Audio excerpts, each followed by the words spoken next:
नमस्कार साथियों। तो आज हम सांची स्तूप आए विजिट करने के लिए। तो अभी हम सांची स्टेशन में हैं। तो मैं आपको आगे का जो भी दृश्य है मैं आपको दिखाता जाऊंगा सांची स्तूप के लिए। तो अब तक के लिए वीडियो में बने रहिए। तो हम लोग ऑटो से बैठकर अब सांची स्तूप के लिए जा रहे हैं। 1 hour later. दोस्तों हम सांची स्तूप के लिए आगे बढ़ रहे हैं। तो आज हम देखेंगे कि यहाँ पे मतलब और कि किस टाइप की यहाँ पे व्यवस्था है आर्कियोलॉजिकल सर्वे ऑफ इंडिया के माध्यम से। टिकट हमने 40 रुपये की ली हुई है। और कल हमने यहाँ पे नाइट शो देखा था एक, तो वो काफ़ी अच्छा लगा। प्रोजेक्शन के माध्यम से हमके सांची स्तूप के बारे में हमको बताया गया। फ़िलहाल पे तो अभी बारिश के टाइम पे लोग थोड़ा सा यहाँ पे फॉरेन टूरिस्ट कम आ रहे हैं इस समय पे। आज देखते हैं। सांची स्तूप का निर्माण 3वीं शताब्दी ईसा पूर्व में सम्राट अशोक महान ने करवाया था। अशोक ने कलिंग युद्ध के बाद बौद्ध धर्म अपनाया और शांति का संदेश फैलाने के लिए कई स्तूप बनवाए।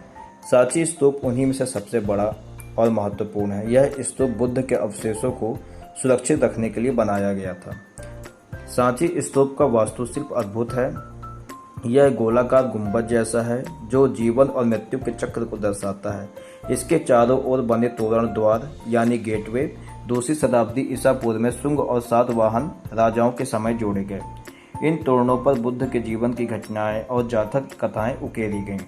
ध्यान देने वाली बात है कि बुद्ध की मूर्ति कहीं नहीं है, बल्कि प्रतीकों से उसका जीवन दर्शाया गया है, जैसे कमल, घोड़ा, पेड़ और चक्र।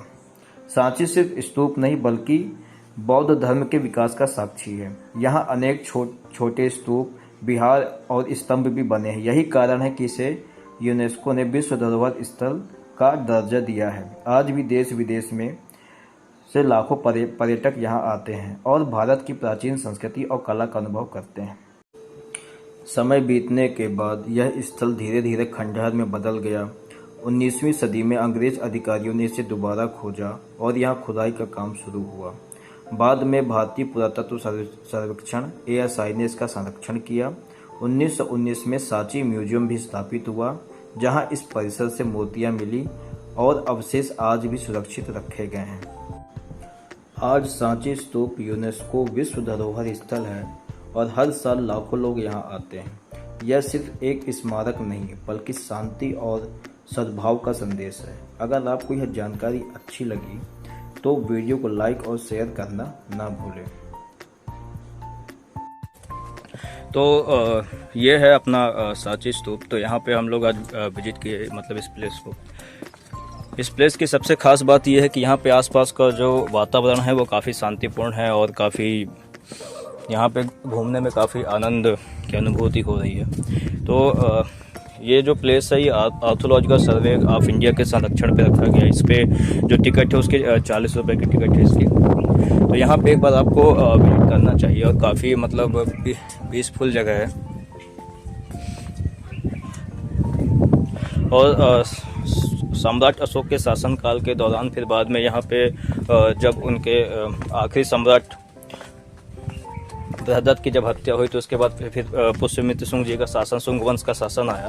तो उसके बाद उन्होंने थोड़ा सा सांची स्तूप को थोड़ा सा क्षतिग्रस्त किया, लेकिन उनके जो सम्राट थे उसके जो उनके पुत्र थे इन्होंने फिर बाद में इसको मरम्मत करवाया। फिर इसके बाद गुप्त शासन काल के दौरान फिर इसमें आसपास कुछ मतलब मूर्तियाँ जोड़ी गई यहाँ पे इसके आसपास। और कुछ यहाँ पे हिंदू मंदिर भी मतलब यहाँ पर आपको उस कलाकृति में देखने को मिलते हैं। और गुप्त शासन काल के बाद फिर यहाँ पे फिर जब यहाँ पे अंग्रेज़ों का शासन काल आया तो फिर उन्होंने इसको क्योंकि मुग़ल काल के दौरान ये उस पीरियड में इसको कोई ज़्यादा मतलब जानता नहीं था तो फिर इसके बाद इसमें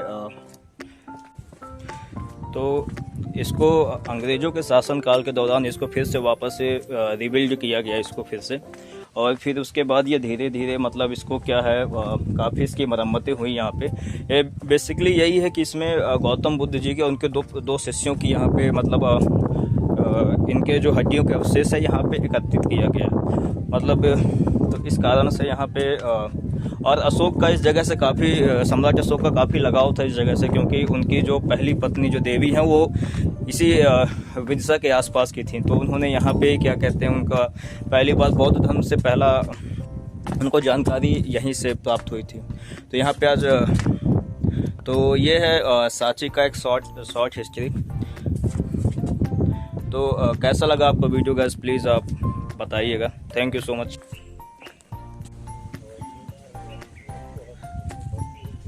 सो